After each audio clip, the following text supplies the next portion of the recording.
ناظرین، فرعونیوں کا سب سے بڑا خزانہ 1905 میں دریافت کیا گیا تھا اور اسے 2018 میں دنیا کے سامنے لایا گیا، جو کہ مصر کے میوزیم کائرو یعنی قاہرہ میں موجود ہے۔ حیران کر دینے والی بات یہ ہے کہ وہاں پر بہت زیادہ سونے جواہرات کے علاوہ ایک ایسا تابوت بھی موجود تھا جس میں بھورے بال اور ایک خوبصورت ترین چہرہ ہزاروں سال پرانا ہونے کے باوجود بھی بالکل اپنی اصلی حالت میں موجود تھا۔ ماہرین آثار قدیمہ اس ممی کو دیکھ کر کافی حیران ہوئے۔ آرکیالوجسٹ نے اس ممی کے بارے میں یہ اندازہ لگایا کہ یہ ممی ایک یویا نامی طاقتور فرعون کی تھی۔ کہا جاتا ہے کہ اس کا یہ نام یوسف کو بگاڑ کر رکھا گیا تھا۔ اگر حضرت یوسف علیہ السلام کی قبر مبارک کی بات کی جائے تو ان کی قبر آج تک دریافت نہیں کی جا سکی، اور سائنسدان یہ دعویٰ کر رہے تھے کہ یہ تابوت حضرت یوسف علیہ السلام کا ہے۔ یہ تابوت سن 1905 میں مصر کی ویلی آف کنگ سے دریافت کیا گیا تھا۔ دوستو، اس جگہ پر صرف بادشاہوں کے مقبرے ہی موجود ہوتے ہیں جن کو بہت زیادہ سونے، چاندی اور جواہرات کے ساتھ تابوت میں بند کیا جاتا تھا۔ جب یویا نامی ممی پر تحقیق کی گئی تو پتہ چلا کہ یہ فرعون ایک خدا پر ایمان رکھتا تھا، جبکہ مصر میں فرعون مختلف خداؤں پر یقین رکھتے تھے۔ جب اس ممی کے جسمانی خد و خال پر تحقیق کی گئی تو معلوم ہوا کہ یہ ممی وہاں کی مقامی نہیں ہے، بلکہ اس کے چہرے کے خد و خال فلسطین میں بسنے والے لوگوں کے مشابہ تھے۔ بائبل اور اسلامی تعلیمات کے مطابق حضرت یوسف علیہ السلام کو دریائے نیل کے کنارے دفن کیا گیا تھا، مگر جب حضرت موسیٰ علیہ السلام مصر سے روانہ ہونے لگے تو حضرت یوسف علیہ السلام کا جسم مبارک وہاں سے نکال کر اپنے ساتھ فلسطین لے گئے اور انہیں وہاں ان کے باپ دادا کے پاس دفن کیا گیا۔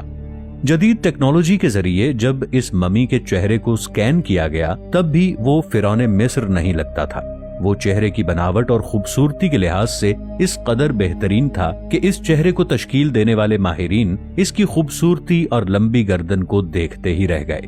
وہ جسمانی ساخت کے لحاظ سے ایک لمبا، چوڑا، قوی، سرخ رنگت، لمبے گھنے بالوں والا اس قدر خوبصورت انسان تھا کہ ہر دیکھنے والی آنکھ حیران رہ گئی۔ اس قدر خوبصورتی اور خصوصیات کے مد نظر ماہرین آثار قدیمہ نے یہی اندازہ لگایا کہ یہ حضرت یوسف علیہ السلام کا جسد مبارک ہے۔ اللہ تعالیٰ نے ان کو لوگوں کی ہدایت کے لیے نبی مبعوث کیا تھا۔ وہ خوبصورتی میں اس قدر متاثر کن تھے کہ مصر کی عورتوں نے ان کی خوبصورتی میں گم ہو کر اپنے ہاتھوں کی انگلیاں کاٹ ڈالیں۔ عزیز مصر کی بیوی زلیخا بھی ان کے عشق میں دیوانی تھی اور ان کی خوبصورتی سے متاثر ہو کر ان کو اپنی طرف مائل کرنے کی ناکام کوشش کرتی رہی۔ مشہور محقق احمد عثمان نے 8 بڑے ثبوتوں کو سامنے رکھ کر یہ دعویٰ کیا کہ یہ جسم مبارک حضرت یوسف علیہ السلام کا ہے۔ انہوں نے ریسرچ کر کے سب سے پہلا دعویٰ یہ کیا کہ اس تابوت پر لکھا ہوا نام یویا مصری نام نہیں ہے۔ انہوں نے دوسرا دعویٰ یہ پیش کیا کہ یویا نام، جس کا مطلب فادر آف فیرو ہے، تورات میں حضرت یوسف علیہ السلام کے جس نام کا ذکر ہوا ہے یہ نام اس سے ملتا جلتا ہے، جس میں یہ لکھا گیا ہے کہ وہ اللہ تعالیٰ کی مرضی سے مصر لائے گئے اور بعد میں فادر آف دی فیرو بن گئے۔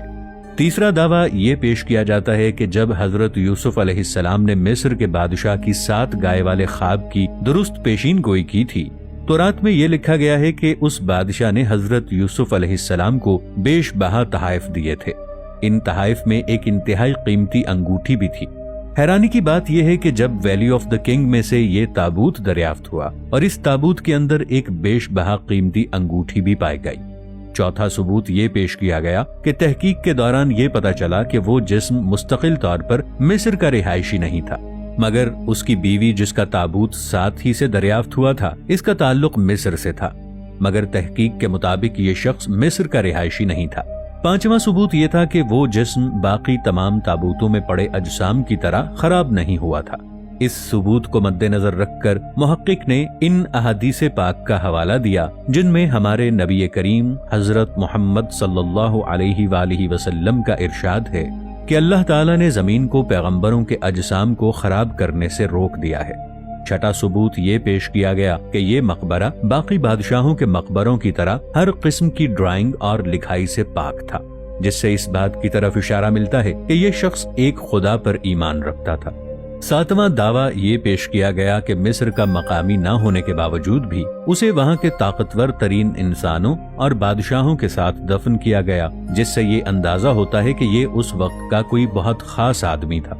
احمد عثمان کا 8واں اور آخری ثبوت یا دعویٰ یہ تھا کہ حضرت یوسف علیہ السلام جانتے تھے کہ انہوں نے اپنی ساری جوانی مصر میں گزاری، مگر یہاں پر ایسے لوگ موجود نہیں تھے جو ان کے رسم و رواج کے مطابق ان کی تدفین کرتے، اس لیے انہوں نے اللہ تعالیٰ سے دعا کی تھی کہ اے اللہ، دنیا اور آخرت میں تو ہی میری حفاظت فرمانا، اور اللہ نے ان کی دعا قبول کر لی تھی، کیونکہ ان کی تدفین مصر کے لوگوں نے حضرت یوسف علیہ السلام کے عقیدے کے مطابق کی تھی، نہ کہ مصری عقیدے کے مطابق۔ بعد میں حضرت موسیٰ علیہ السلام ان کے جسد مبارک کو اللہ کے حکم سے وہاں سے نکال کر فلسطین میں ان کے والد کے پہلو میں لے آئے۔ اب اس دریافت ہونے والی ممی کے جسم میں سب سے زیادہ حیران کن دریافت یہ تھی کہ اس نے اپنے ہاتھوں کی انگلیوں کو اوپر کی طرف اٹھایا ہوا تھا۔ ایک حدیث میں حضرت عائشہ رضی اللہ تعالی عنہا روایت کرتی ہیں کہ حضرت محمد صلی اللہ علیہ وآلہ وسلم نے فرمایا، جب حضرت یوسف علیہ السلام کی روح جسم کا ساتھ چھوڑ رہی تھی تو ان کی انگلیاں اوپر کی طرف اٹھی ہوئی تھیں۔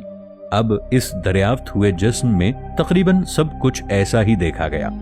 ناظرین، ان تمام باتوں کو اگر ایک طرف رکھ کر دیکھا جائے تو ماہرین آثار قدیمہ کا کہنا ہے کہ حضرت یوسف علیہ السلام کے جسم مبارک کو کبھی بھی حنوط نہیں کیا گیا تھا، کیونکہ جسم کو حنوط کرنا حضرت یوسف علیہ السلام کے عقیدے کے خلاف تھا، اور تابوت سے دریافت ہونے والا یہ جسم مکمل طور پر حنوط شدہ تھا، اور تاریخی شواہد سے یہی پتہ چلتا ہے کہ حضرت یوسف علیہ السلام کو کبھی بھی مصر کی ویلی آف دا کنگ میں دفن نہیں کیا گیا تھا۔ اس لیے یہ کہنا قطعی طور پر درست نہیں کہ یہ جسم حضرت یوسف علیہ السلام کا ہے، کیونکہ ان کو دریائے نیل کے کنارے دفن کیا گیا تھا۔ حضرت یوسف علیہ السلام کے والد اور بہن بھائی فلسطین میں آباد تھے۔ بعد میں حضرت یعقوب علیہ السلام اور ان کا خاندان بھی مصر میں آ کر آباد ہو گئے تھے۔ حضرت یوسف علیہ السلام اور حضرت یعقوب علیہ السلام کے درمیان 40 سال تک جدائی رہی۔ 40 سال کے بعد یہ باپ اور بیٹا آپس میں ملے۔ کہا جاتا ہے کہ جب یہ دونوں باپ بیٹا ایک دوسرے کے گلے لگ کر روئے تو آسمان کے فرشتے بھی یہ منظر دیکھ کر آبدیدہ ہو گئے۔ مصر میں حضرت یعقوب علیہ السلام 24 سال تک زندہ رہے، جبکہ حضرت یوسف علیہ السلام نے 120 سال کی عمر پائی۔ حضرت یعقوب علیہ السلام نے اپنی وفات سے پہلے یہ وصیت کی تھی کہ میری قبر اسی مقام پر بنانا جہاں میرے باپ دادا ابراہیم علیہ السلام اور اسحاق علیہ السلام کی قبور ہیں۔ ان کی وصیت کے مطابق ان کو فلسطین میں ہی دفن کیا گیا۔ اپنی وفات سے پہلے حضرت یوسف علیہ السلام نے یہ وصیت کی تھی کہ میں نے حضرت جبرائیل علیہ السلام سے سنا ہے کہ ان قریب میری قوم بنی اسرائیل دوبارہ اپنے وطن کی طرف ہجرت کرے گی، لہٰذا جب وہ وقت آیا تو میرے جسم کو بھی لے جا کر میرے باپ دادا کے پہلو میں دفن کرنا۔